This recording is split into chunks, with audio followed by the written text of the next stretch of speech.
denomina evaluación secuencial integrada. ¿En qué consiste de manera práctica todo este proceso de evaluación? Bien, lo que nosotros vamos a hacer es una recogida de datos y la vamos a hacer conceptualmente en una secuencia. Es decir, nuestro modelo plantea que el rendimiento, si vamos al esquema de la página 38, aunque sea la siguiente a la que viene ahora, en la página 38, si miramos a la derecha nos encontramos rendimiento escolar. El rendimiento escolar lo que proporciona es satisfacción personal y satisfacción familiar.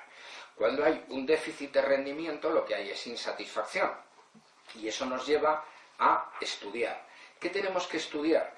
Pues secuencialmente lo primero que hay que estudiar es el comportamiento de estudio. Porque el rendimiento, ya lo hemos visto, depende del comportamiento.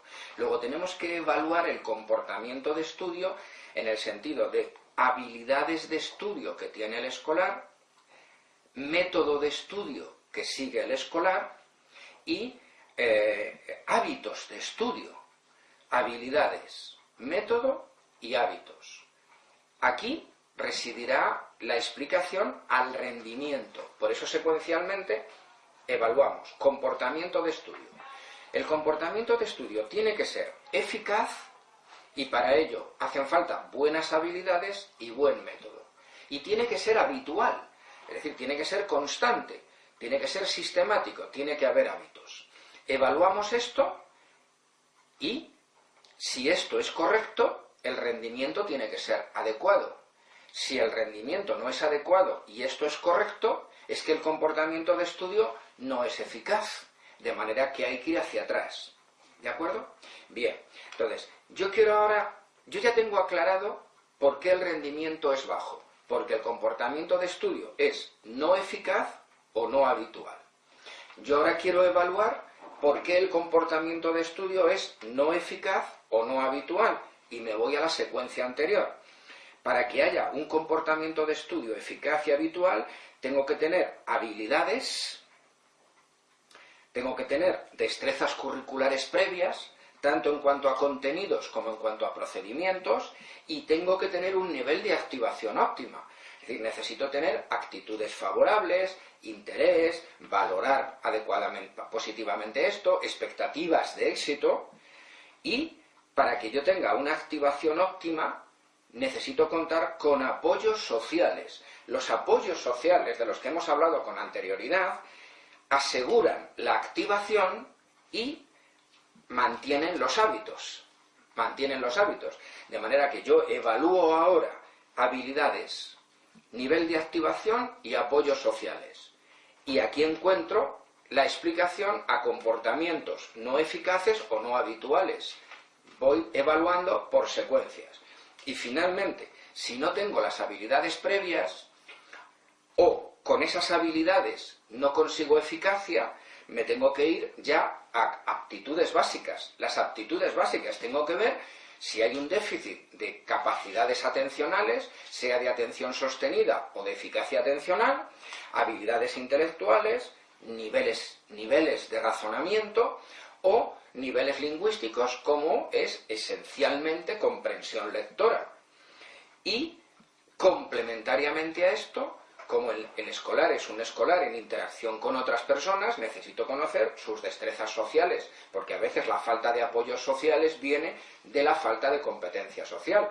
De tal modo que conceptualmente yo evalúo secuenciando, pero integrando todos los datos. Es decir, no sumo. Lo más importante es volver a que no admitimos el modelo lineal. El rendimiento no es la suma de estas cosas. Es el resultado de la interacción de estas cosas. Y ahora, ¿cómo llevamos a cabo esto? Pues la página anterior lo especifica de otra manera. Es otra manera de presentar el modelo de SI. El rendimiento escolar está ligado a comportamientos de estudio y estos comportamientos dependen de los recursos que uno tiene, del método que utiliza, de los niveles de activación y de las consecuencias que obtiene. En ese sentido, el comportamiento de estudio se analiza como una conducta más, como hemos comentado también con anterioridad. Y ahora, los estados emocionales que afectan al nivel de activación, pues se analizan en cuanto a miedos, fobias, estresores, problemas de ansiedad, o bien al resultado de inadaptación familiar, escolar o social, inadaptación que se valora identificando las destrezas sociales, cognitivas e instrumentales. De manera que aquí se vuelve a especificar un poco todo el ámbito de la evaluación. Solamente nos faltaría pues comentar cuáles serían los componentes de la evaluación secuencial integrada. Esos componentes serían, primero, una anamnesis biográfica, un conocer la historia, cómo han ido las cosas hasta ahora. Y en ese sentido, pues utilizaremos cuestionarios evolutivos. Un cuestionario en el que recogemos datos relevantes sobre el embarazo y el parto. Después un cuestionario que recoge información sobre el desarrollo del primer año de vida prácticamente. Luego buscamos datos sobre características o condiciones del ambiente familiar. Utilizamos un cuestionario familiar en el que conocemos datos, nivel cultural, trabajo, horas de dedicación, número de familiares que conviven, etcétera. Unos datos un poquito generales, pero todos relevantes. Y, sobre todo, preguntamos sobre las habilidades y los hábitos de autonomía para conocer un poco el nivel de competencia personal del escolar y, a través de estos inventarios, conocer un poco los estilos educativos de los padres. Disponemos de un cuestionario para hacer análisis de los problemas de conducta cuando se trata de problemas de conducta social añadidos a esto. Un cuestionario sobre conductas escolares que es para analizar los comportamientos en casa o en el colegio. Una observación directa cuando tenemos al escolar en evaluación, le tenemos con nosotros para ver su estado, ver si no tiene uñas, si es nervioso, si se siente estresado o es un despreocupado, desinteresado. Tenemos que obtener un perfil de habilidades intelectuales.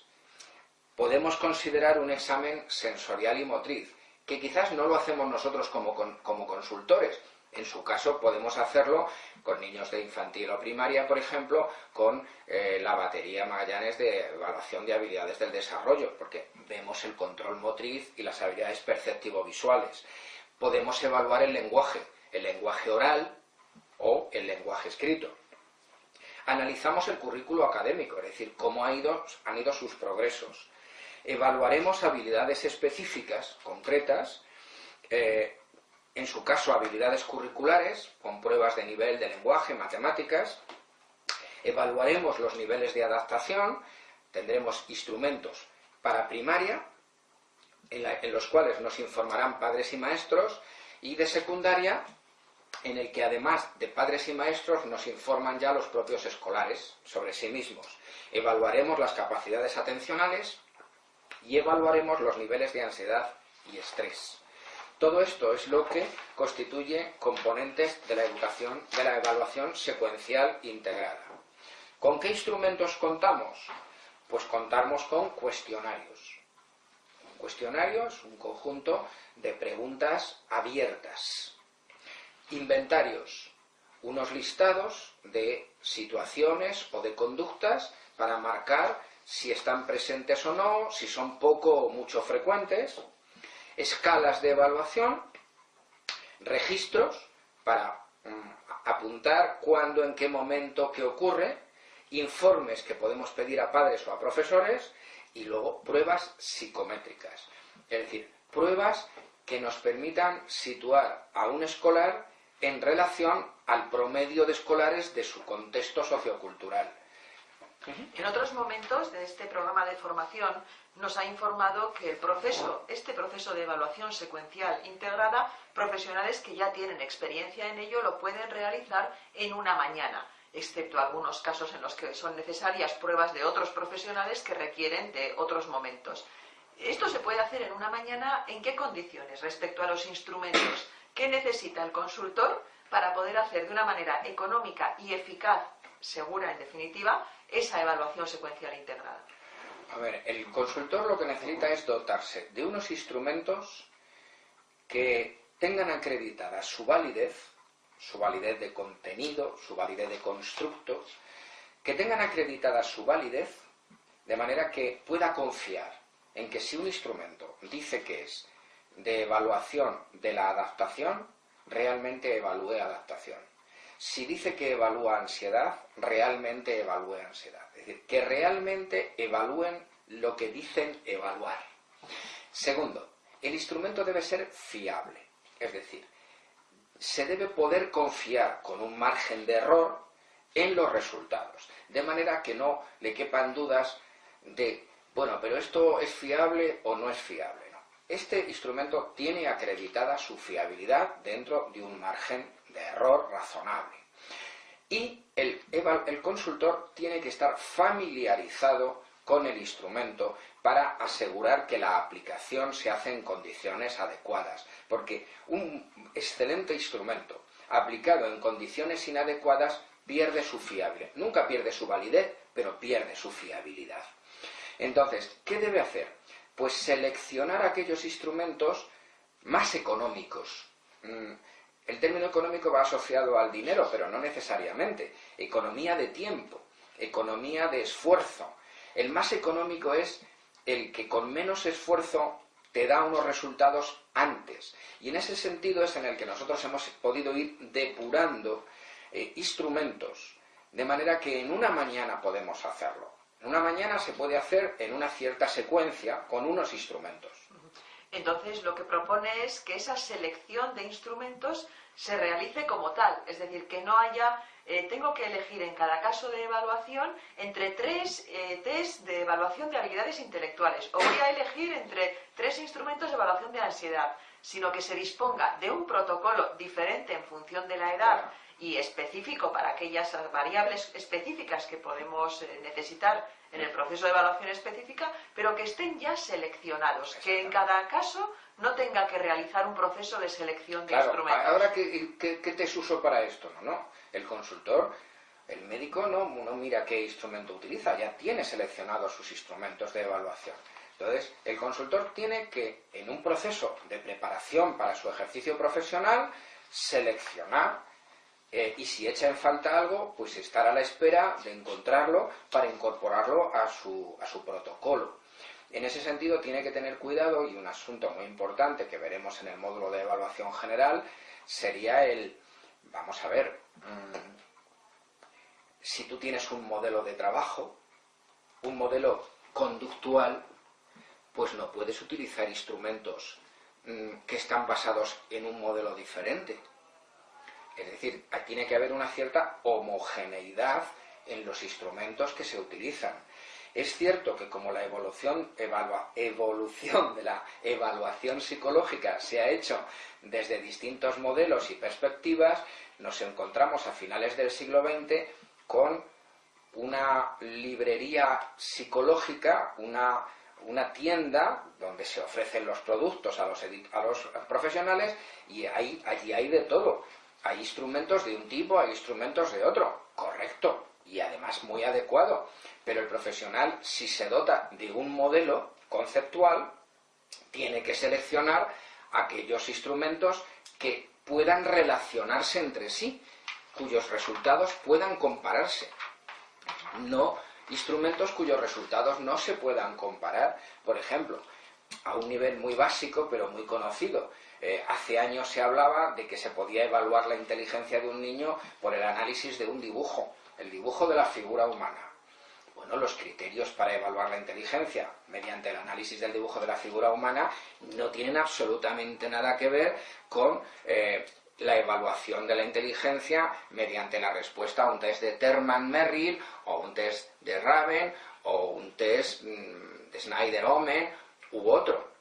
Exactamente, de una manera análoga, el modelo en el que se basa la evaluación de la inteligencia con el test de matrices progresivas no es el modelo en el que se basa la evaluación de la inteligencia con el test del dibujo de la figura humana.